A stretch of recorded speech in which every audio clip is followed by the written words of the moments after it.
During the Feast of Booths, the chosen people were to rest from labor per Leviticus 23:35. Instead, they were to elevate fruit daily from Tishri the 15th to the 21st, per Leviticus 23:40. Per Leviticus 23:42, they were to abide in a wooden hut topped with plant material during these 7 days.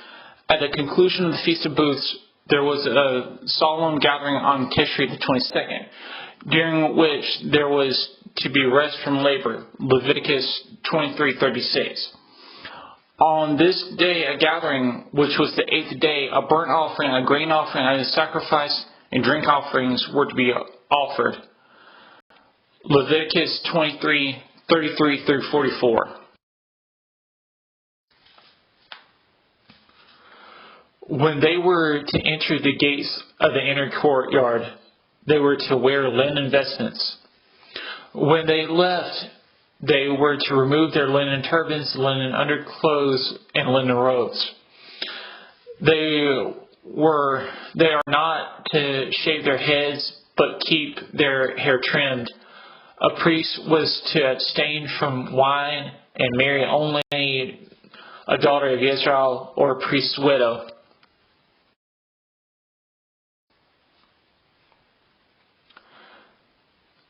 They are not to shave their heads, but keep their hair trimmed.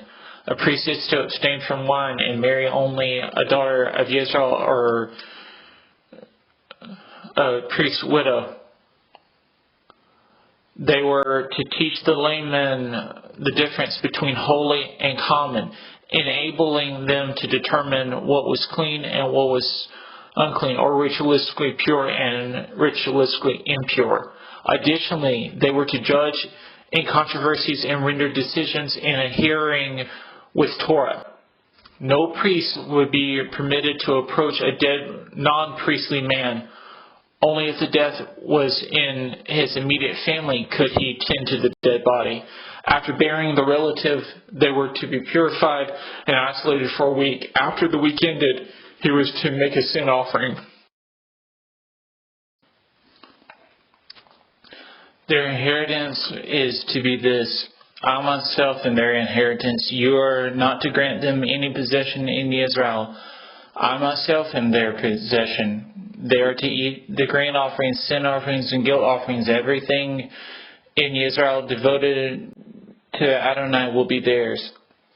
The first of all the first fruits of everything and every voluntary contribution of everything from all your offerings will be for the priests.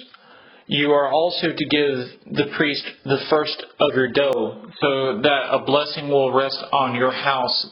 The priests are not to eat anything, bird or animal, that dies naturally or is torn to death. Ezekiel 44:15 through 31. It is in union with Christ that the Gentiles, regardless of which two genders or the status of being a slave or free, along with Israel, have become the King's immersed children through such trusting faithfulness. Such union is the intended meaning of the seed of Abraham regarding Genesis 12:7, 13:15, 17:7, and 24:7. Galatians 3:26 through 29.